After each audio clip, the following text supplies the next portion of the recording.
What's up, man? How are you? I'm well. Definitely got to put my seatbelt on it. How's this car? What do you think? It's been fun. We could take it out to the desert. I mean, this is our chance. I've got a bunch of questions for you.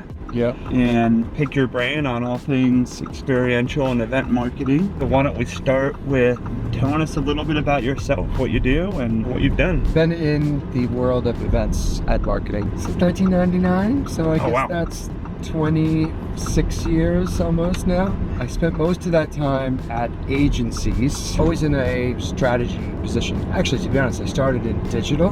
And then I moved into strategy when someone heard me talking to a client and giving them advice. This guy said, "You're more of a strategist, aren't you?" And I was like, "I don't know what that means." And I turned into a strategist. Early in my career, I started getting interested in event measurement especially. One of the things that I do is I lead a not-for-profit, right here on my shirt, EMMC, which is all about helping our industry get better at measurement. I don't make any money from it. It's a not-for-profit group of measurement geeks, and we get together and we talk about it and publish guidance to the industry. And so that's been really rewarding. My day job, how I actually earn an income, is I advise companies and brands and agencies on helping get better, more creative, better engagement, better response from their events and marketing. Basically. Cool. Yeah, that's what I do. What are some things that you feel people maybe misunderstand or do incorrectly around their events where they're not maximizing their ROI, not maximizing the reach and the effect that they should? Actually, I'll start by saying I don't believe in ROI. And the reason I say that is because I'm a purist when it comes to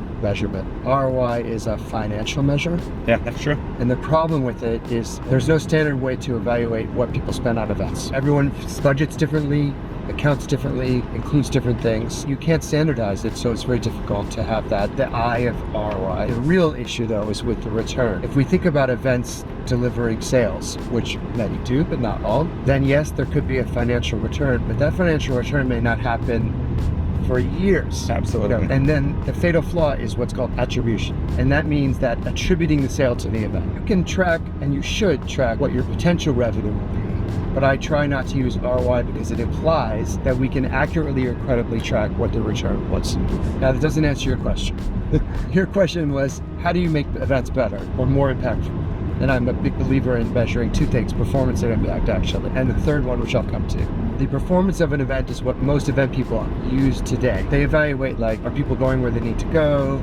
Are they paying attention? You need to measure all that totally. An impact measure looks at what is the resulting impact of the event on the client's business or your business, whatever it may be. And typically, I look at that through changes in behavior, and that applies to any event. So it could be an internal audience, external audience, consumer, B2B, doesn't matter. You want to elicit some kind of behavior. If that behavior is connected to revenue, great. You want to drive people to buy more. That's a behavioral change. Buy more. And so I do think having that up front to say, well, are we trying to make people buy more, or are we trying to get them to share us on social, or determining those like behavioral objectives is super important. The next one is brand perception. Every time I work on an event, this is universally, I talk about what is unique to this brand. What do we want people to think about this brand as a result of the event? And then I measure the difference. I ask people a question ahead of the event, and I ask them after the event, and I evaluate, did we move the needle on the brand? And then the one that gets to the core of your question is attendee value. I want to work on events that deliver value to audiences.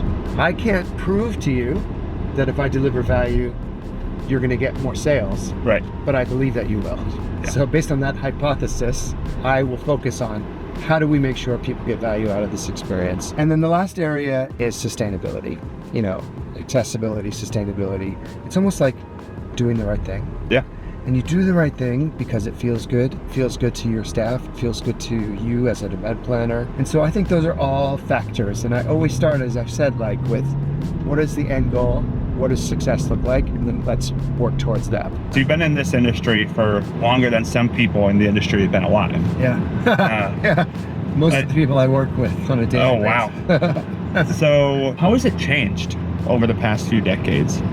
So when I first got into the industry, it was a lot of people who came out of theater, and it had a lot of theatricality to it. You still hear this sometimes, like, how was the show? But I think that has changed, especially in B2B, but even in consumer. It's like we are more sophisticated. We realize, like, we're creating an experience for people, not a show. A show is passive. Yeah. You sit back and you watch something on stage, you get entertained, maybe you get moved. Yes, that's a part of what we do, but if you think about an experience, then there is an interactive element to it. There's conversation that happens, human, authentic interaction. It has to be part of that experience. It's multi-sensory. It feels transportive, like you're taken out of your day-to-day into something else. How do you feel about Las Vegas as a city and a destination for a lot of the major events across tons of different industries? It's difficult for me to be objective. And the reason is my dad was a big gambler. I've been coming to Las Vegas since 1978. Okay. I was 7 years old. And when I first came, it was not family friendly.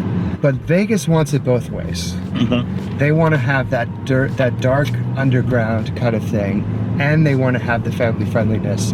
And it feels weird. From a business event or an event destination, it has incredible infrastructure. I mean, you can have events at almost all of the major resorts. You have the Las Vegas Convention Center. Like, if you want to do a big event and you want to attract an audience, I see no reason not to do it in Vegas because it has everything you really need. The weather's really good.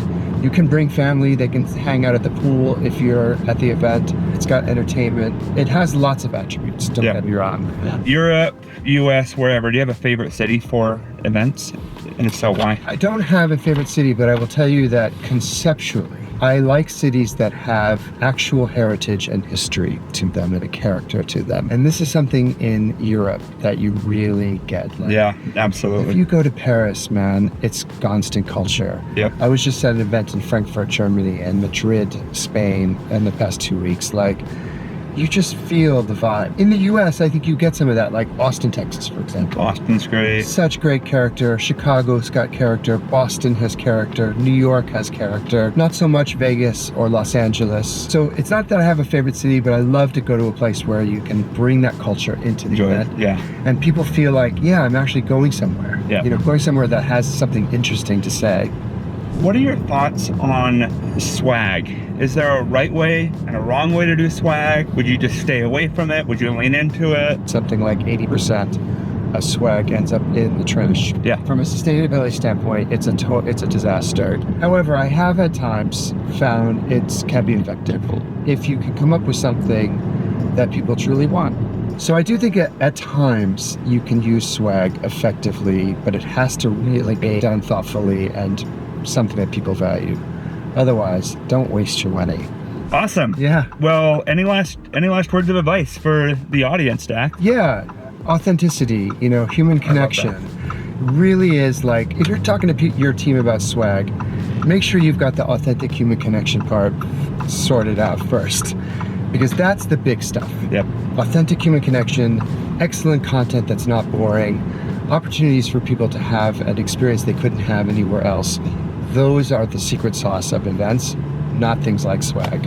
How can people connect with you if they want to chat, maybe get your take in consulting, things like that? LinkedIn, just look me up on LinkedIn, Dax Callner, that's the best place to reach me to do that. Cool. All right. Appreciate you, man. Pleasure.